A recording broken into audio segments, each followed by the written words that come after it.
E hoje nós vamos falar sobre práticas restaurativas e resolução de conflitos nas escolas, com a participação aqui no estúdio da Promotora Regional de Educação, Rosângela Correia da Rosa, e também com a assessora da promotoria, a Cristina Martins. Boa tarde, promotora, bem-vinda. Boa tarde. Boa tarde, Cristina, bem-vinda igualmente. Obrigada. Uma pauta extremamente pertinente justamente no Dia do Professor. Promotora, o que a gente pode falar sobre práticas restaurativas e resolução de conflitos nas escolas?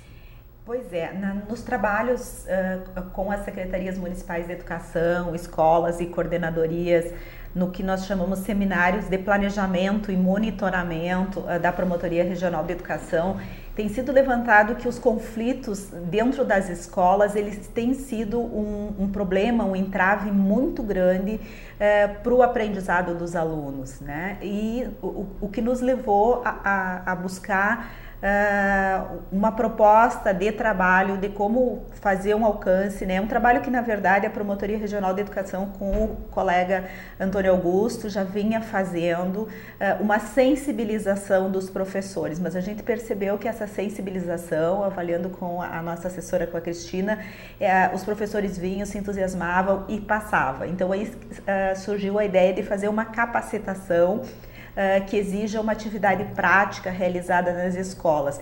E a Cris pode contar algumas histórias assim super legais das práticas dos professores. Foi oferecido para os 44 municípios da Regional de Santa Maria.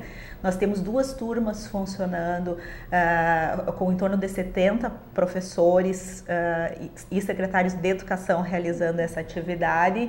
E a nossa ideia é que seja uma atividade permanente da promotoria, né, como uma oportunidade de as escolas resolverem os conflitos e solucionarem dentro da própria escola, sem tirar a autoridade do professor, né, porque isso é um problema quando tu chama o conselho tutelar, encaminha para a promotoria, registra na polícia num primeiro momento. Claro que tem fatos graves que tu precisa fazer esse tipo de encaminhamento, mas tem pequenas situações que o professor tem que ter autoridade dentro da escola, ele tem que ter um manejo, uma forma de resolver, mas os nossos professores, eles estão tão desautorizados, os próprios pais, às vezes, em vez de questionar o filho para saber o que o filho fez, né? A gente brinca que antigamente se chamava o filho para explicar o que o filho fez na escola. Hoje os pais vão na escola e querem saber do professor o que o professor fez para o filho, né?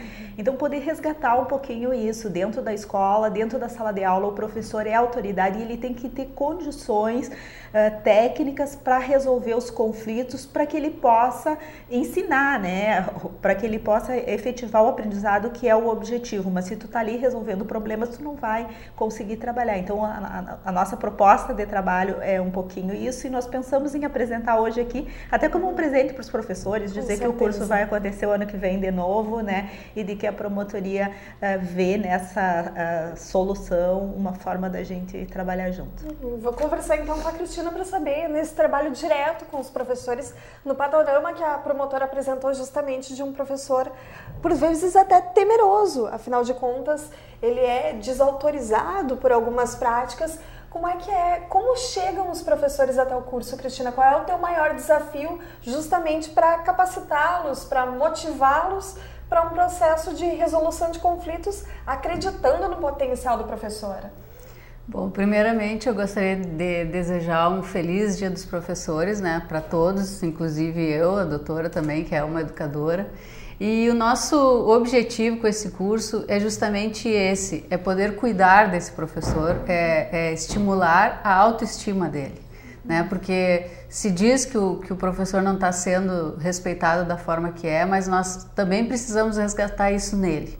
Então esse curso, o mais interessante dele é que nas 3 primeiras aulas a gente proporciona isso, é o cuidado dessas pessoas que estão cuidando de alguém. Estão cuidando do nosso futuro, na verdade, né? No futuro das crianças, dos adolescentes que estão aí hoje. Então, o quanto é importante eles estarem bem, porque daqui a pouco, se a gente não está bem, eu não tenho como dar o que eu não tenho. Então, o curso tem esse propósito, oferecer ferramentas para que eles possam lidar com esses conflitos e essas situações. Bom, é muito fácil a gente ficar acomodado em algum lugar e só criticar o que está acontecendo, né? Mas e o que a gente oferece para essas pessoas para elas fazerem diferente? E quando a gente oferece no curso algumas ferramentas muito simples, eu confesso que às vezes eu não acredito que possa fazer alguma diferença. Por exemplo? Por exemplo, a primeira tarefa é eles usarem o objeto da palavra. É simples, é um objeto da palavra que tu pode escolher qualquer tipo de objeto que tenha um significado para ti, fazer um círculo com pessoas que estejam dispostas a conversar, né, dialogar de forma voluntária. Isso pode ser na sala de aula, pode ser numa reunião pedagógica da escola, na reunião da Secretaria de Educação, na ou reunião com pais. Com os pais, e dar voz para essas pessoas com o mesmo direito, né, de uma forma harmônica. Então eles vão para os seus municípios, para as suas escolas e utilizam o objeto da palavra e voltam encantados com o resultado que isso traz. Quando eles dão a voz para o aluno, ou para os pais, ou para os próprios professores na escola, que existe uma grande reclamação, por exemplo, das reuniões pedagógicas, que às vezes chegam lá, são ordens, né? São verticalizadas. São verticalizadas que devem ser cumpridas e devem ser cumpridas, mas existem outras formas de passar essas regras. E aquele momento da reunião, cada professor pode ter o seu momento de falar. E a gente sabe que muitas vezes em algumas reuniões tem algumas pessoas que têm mais facilidade de expressão e o objeto da palavra dá o poder para quem está com ele da palavra e quem não está com ele da escuta. E nós, hoje em dia, estamos pouco acostumados a escutar. Então, muitas vezes nós estamos numa reunião, a pessoa que está falando está ali se esforçando para passar alguma coisa e as outras pessoas estão conversando na lateral, né? E isso dificulta, às vezes causa ruídos de comunicação. E quando eles levam essa pequena tarefa para casa e conseguem executar, e todos conseguem, eles voltam encantados. E eu fico surpresa porque eu tenho professores e secretários de educação que estão nessa área há 25, 30 anos, de relatarem que em todo esse tempo de profissão nunca tinham tido um retorno tão prazeroso e tão rápido de um grupo que às vezes estava em conflito. Quando tu dá a palavra de forma harmônica para as pessoas conversarem. É realmente restabelecer a crença na educação. Na educação e nas pessoas também. Nos seres humanos, dar às pessoas a possibilidade de resolver os seus próprios conflitos. Então, a gente precisa saber que os conflitos sempre vão existir, mas de que forma a gente vai abordar esses conflitos? Baseado numa linguagem não violenta, baseado numa possibilidade de respeito, de empatia, de compaixão com o outro. Bom, esse aluno, ele é indisciplinado, ele é violento, mas toda a violência é a expressão de uma necessidade não atendida. Qual o histórico desse aluno? Será que eu foco no problema dele direto, só ele, o que ele está me trazendo, ou eu vejo ele como um todo, como um ser humano com necessidades? Assim como o professor é também. O professor também precisa ser visto como um ser humano com necessidades, né? E às vezes ele também reflete isso no ato de violência. Exatamente. E eu preciso dar ferramentas para ele trabalhar com isso. Então é esse o nosso objetivo no curso. É um curso de 40 horas. Eu costumo dizer para a doutora que são doses homeopáticas e isso a gente vem pensando nessa construção e estamos vendo agora, vamos ter a última aula agora em novembro e em verdade elas ficam tristes em saber que está terminando, mas a nossa proposta é de dar uma continuidade para fazer um monitoramento das ações realizadas nos municípios. Então, de 3 em 3 meses, elas retornam ao curso para saber o que está acontecendo, quais as dúvidas, quais as angústias. E o melhor disso tudo, essas 70 pessoas que estão sendo capacitadas, dos 21 municípios, dos 44 da abrangência da Promotoria Regional de Santa Maria, todas essas pessoas são multiplicadores em seus municípios. E eles estão fazendo um trabalho tão maravilhoso que eu já sugeri que eles façam troca de experiência. Por exemplo, São Francisco de Assis vai fazer um trabalho lá em Jaguari. Jaguari vai fazer um trabalho lá em São Vicente. São Vicente vai fazer um trabalho na Mata. Porque existe uma cultura de que santo de casa não faz milagre, né? Bom, então convida o santo do vizinho, né? E aí eles vão construindo uma rede de cultura de paz. E de apoio mútuo. De apoio mútuo e de cultura de paz, e assim a gente vai caminhando para uma educação de qualidade, com harmonia, onde as crianças, os professores vão estar felizes dentro da escola. Os adolescentes, as crianças, os professores e a família vai estar feliz dentro da escola. Nossa, nós não poderíamos ter iniciado com notícia melhor o Santa Maria agora. Eu acho que é importante dizer assim, que tudo isso num trabalho em rede, né, sem nenhum orçamento especial. A promotoria entra com o local, com o horário da Cris como assessora, ou seja, ela deixa alguma coisa do trabalho de assessora e nós nos cotizamos na promotoria para dar conta disso. Os municípios entram com o transporte e alimentação dos professores, né? E tanto do município como do estado, tem municípios que têm trazido os professores do estado, da sua rede, dando importância para esse trabalho também, né? E a FADISMA é a nossa grande parceira para certificar, porque a promotoria não pode fazer certificação, então a FADISMA gratuitamente, né, de forma não onerosa, vai certificar os professores, porque para eles também é importante essa validação do curso. Então isso é um trabalho em rede, né, que foi sendo montado, construindo, mostrando que às vezes a gente precisa ter um pouco de criatividade para solucionar os nossos problemas. Nem tudo é recurso financeiro. O recurso financeiro é importante, mas não é só isso. A disponibilidade das pessoas que se associam num trabalho como esse é muito mais importante, é fundamental. Promotora, como tem sido feita a avaliação do curso? Em termos de casos que chegam à promotoria, como tem sido, de fato, em termos de exemplo? O que melhorou?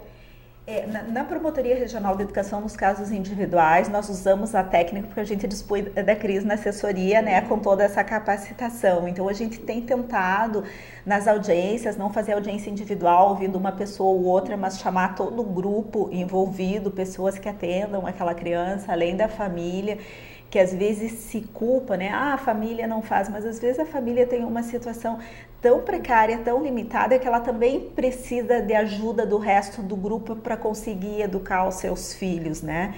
E como sociedade nós só temos uma opção, ou a gente exclui e futuramente prende esses que não avançam porque vão avançar para a delinquência, ou nós abraçamos, acolhemos e educamos, dando uma outra possibilidade de vida, e é nisso que a gente tem apostado, né?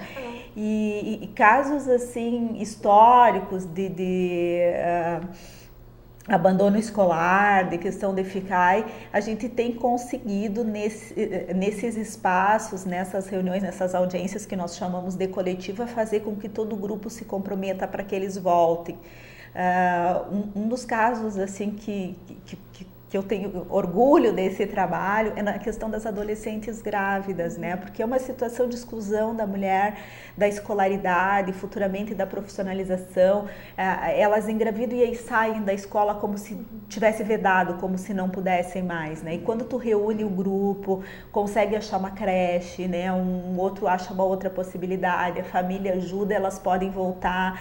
A Escola do Nejo aqui de Santa Maria, né, tem sido uma grande parceira nesse trabalho de acolher esses adolescentes e de acompanhar. Então são formas que tu consegue avançar. Mas é um trabalho assim de formiguinha, né? Uma rede que a gente precisa também das universidades. Quanto mais cursos se puder oferecer para os municípios têm espaços de capacitação. Seria tão bom se os professores pudessem nesses espaços também ir fazendo esse trabalho tanto na rede municipal como na rede estadual. Então, nós já temos algumas universidades que estão se associando nesse trabalho. Acho que isso é muito produtivo, né? Que bom. Agora, me chamou a atenção na sua fala e também na fala da Cris, da questão da isenção da culpa. A família se sente culpada por aquele conflito, a criança ou adolescente traz a culpa, e o professor também se culpa por não conseguir sozinho dar conta de resolver tudo. E acho que a grande sacada, o grande trunfo dessa ideia é justamente a articulação em rede, com toda certeza. A culpa é uma construção cristã que todos nós carregamos na nossa civilização, né? Mas pode ser de outra forma. Bom, tem um problema, nós temos que resolver. Não precisa colocar a culpa em ninguém. Não precisa ser de ninguém. ver o que cada um pode contribuir, né? Cada pessoa sempre pode contribuir um pouquinho. E quando tu atribui uma culpa, tu atribui a culpa pro outro e aí tu não precisa fazer nada, tu te isenta, né? Acho que tu tens toda a razão, assim. E a questão do diálogo também, ela passa a ser um compromisso de cada um de nós, né? Porque quando tu assume uma proposta assim, bom, tu tem também o compromisso de ouvir o outro, ouvir as contribuições do outro, diminuir o teu ego um pouquinho, né? E poder partilhar os espaços. Acho que isso para cada um de nós também, como ser humano, é muito importante. Com toda certeza. Bom, eu gostaria de dar os parabéns para vocês duas, não só pela iniciativa, mas como educadoras. Parabéns pelo Dia do Professor. Obrigada. Estendido os nossos parabéns da TV Santa Maria a todos os participantes desse projeto, dessa iniciativa, é acreditar na educação. E eu repito, nós não poderíamos ter começado o Santa Maria Agora de hoje com notícia melhor do que essa. Então, muito obrigada pela presença de vocês duas aqui. Obrigada pelo espaço de vocês.